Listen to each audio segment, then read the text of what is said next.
So here we have it, the brand new FPV drone that has just been released by DJI. Now this is one of two FPV drones that DJI currently have. They have the FPV drone, the original one, and this Avata. The Avata is aimed more towards those beginners and towards those that want to get into FPV flying. You can also fly this as a normal drone if you want to do that. And today we're gonna do a quick unboxing of this combo which I have here, which is the Pro View combo that comes with the brand new goggles.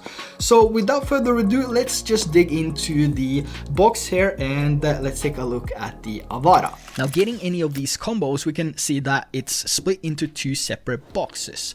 One with the Avata and one with the goggles 2 or the version 2 and the motion controller. All depends on what type of combo you get, the Pro View combo or the Fly Smart combo. It will be split into just like this. Let's dig into the main box first, which has the Avata. Now opening the box here, we get straight to the DJI Avata. And taking this aside, we can find a single charging hub, the charging cables, 2 spare propellers, and a few screws along with an Allen key. What's really awesome with this new charging hub though is that you can actually charge your battery via USB-C. This means you're not limited to the typical wall or car charger. You can easily charge this from a power bank, which I will come back to later in this video. And taking the Avata out of the box for the very first time, I must say it feels good. It still has that plastic feel like the Mini 3 Pro, but it feels good. It's light and compact and has a 1/17" CMOS sensor and a fixed aperture of f2.8, so it's definitely gonna give you some good looking images. And it can also record in 4K 60 and 2.7K up to 100 FPS with the brand new goggles. With the goggles version 2, you can record up to 120 FPS in 2.7K. So there's a slight difference there from the new goggles and the older one. Now looking at the bottom of the drone, we have 2 downwards facing sensors and the screws which holds the prop guards in place. On the back of the drone is where we place and connect the battery, and the battery only weighs 162 grams compared to the 295 grams of the DJI FPV drone. And the size of the batteries are also smaller than the original FPV drone, so it's going to be easier to stack multiple batteries for your trip. The Avata itself only weighs 410 grams, which is almost half the weight of the DJI FPV drone, which weighs 795 grams. The size difference though is better seen in the height, and a top-down comparison here shows the dimension of both with and without the propellers. And it's only when the propellers are mounted that we can see a bigger difference. This is though from the top-down shots, but if we take them side by side here, we can also see in the height the FPV drone is a lot higher and overall larger than the Avata. So there is a huge size difference, but in width there's not that much. But traveling with the Avata is going to be so much easier. Not having to detach the propellers makes everything faster, more convenient, and you won't risk damaging your propellers. Now moving over to the left bottom propeller guards on the Avata, here we can find the USB-C connection and the micro SD card slot. And the Avata only supports micro SD cards up to 256 gigabytes, which is still a little bit strange. It's the same that we saw in the Action 2. I wish it was higher, but I guess we have the additional 20 gigabyte of internal storage, which we can switch to in case we need to use that. Now finally we have another gimbal cover which is easy to remove and place, just like we had on the Mini 3 Pro. I just love how this snaps on and gets locked into place with a small tiny push. So I'm really happy about that we finally have something which is easy and fast and more convenient. Now, let's move over to the other box that we get with the Pro View combo. This is the box that contains the brand new goggles 2 and the motion controller. Now inside the box we have a pair of eyeglass frames, the included cables for connecting your goggles to the battery and your phone for future updates. We also have the headband strap and the battery for the goggles and the motion controller, which I will come back to later, and we finally see the goggles too, which I'm really excited to test out. Now if we take a closer look at the goggles, we immediately see that the size difference compared to the version 2 is extreme. These are so small compared to the older model, the version 2, and only has a weight of 290 grams compared to the 420 grams on the version 2 goggles. The goggles too also has foldable antennas, which is kinda cool. I'm not sure how convenient that will be in the long run though, and I'm not sure if it's possible to remove them at all. I tried twisting them a bit, but I just gave up because they were so tight and I didn't want to risk destroying the goggles straight out of the box. But on the bottom of the goggles, we have some brand new things which I'm really excited about. Here we have the brand new diopters, which is really helpful for us using glasses. Usually I put on my contact lenses every time I'm going out to fly the FPV drone, and if I forget, well, I basically can't fly. So this is a huge plus for me. I've already tested this out and it works great. It's perfect. I get crispy, good looking image. Well, at least here from the studio. I haven't taken it out yet, but we're gonna do that pretty soon. The diopters are also easy to adjust and lock. You just push them into the position that fits you, then twist the knob until you have a clear sight, and then push the knob in and twist clockwise and they will be locked in place. So this is definitely a huge plus for a lot of people, and I think a lot of people are gonna find this really helpful.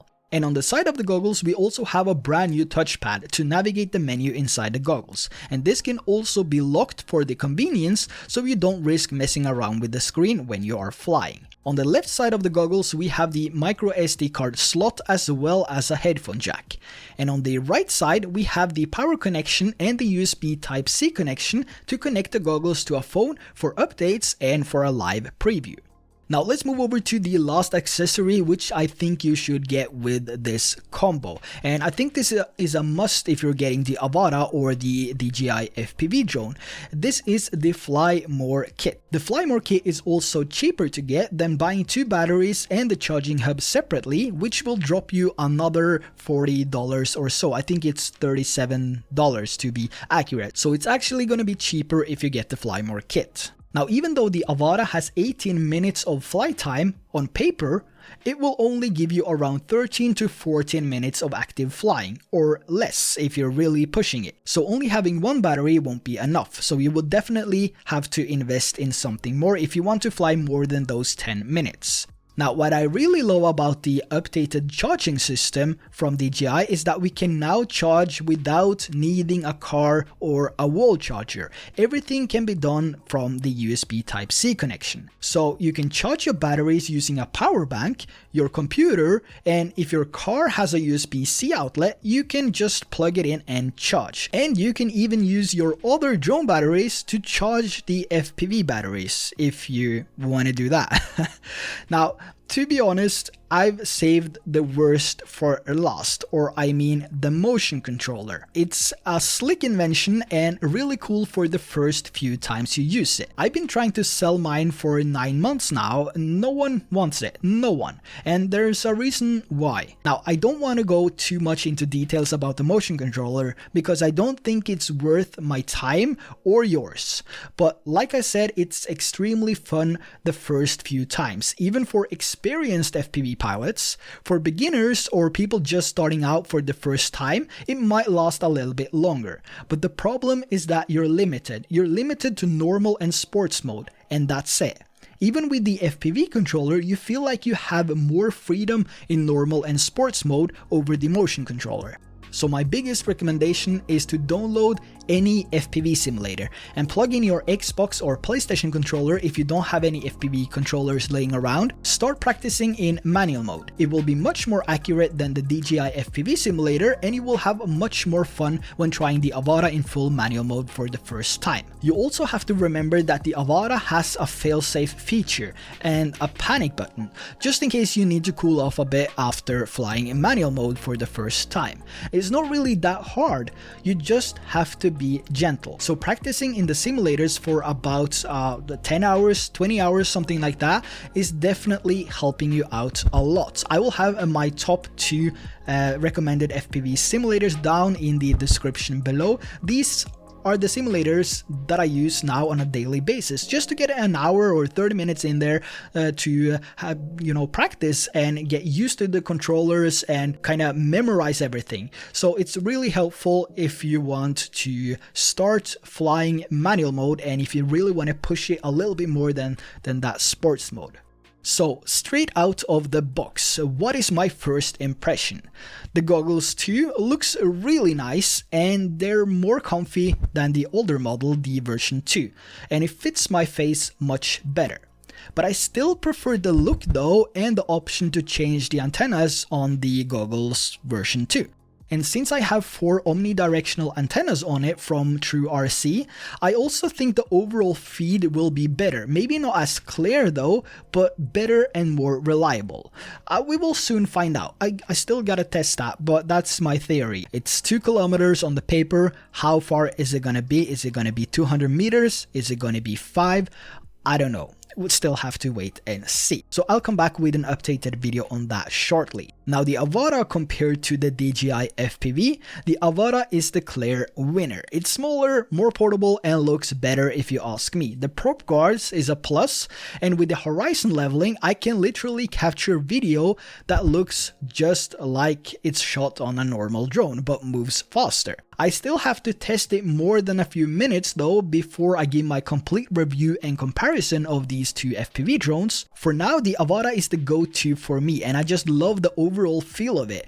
Might be because it's brand new, but the overall small form factor with the goggles, the drone, and easy to change parts makes it really good for beginners. It makes it the perfect beginner drone if you ask me. So I think that's gonna be everything for today, and I hope you enjoyed this unboxing of the ProView combo. I will be heading out to check the cinematic capabilities of this brand new Avata FPV drone. So until next time, take care and fly safe.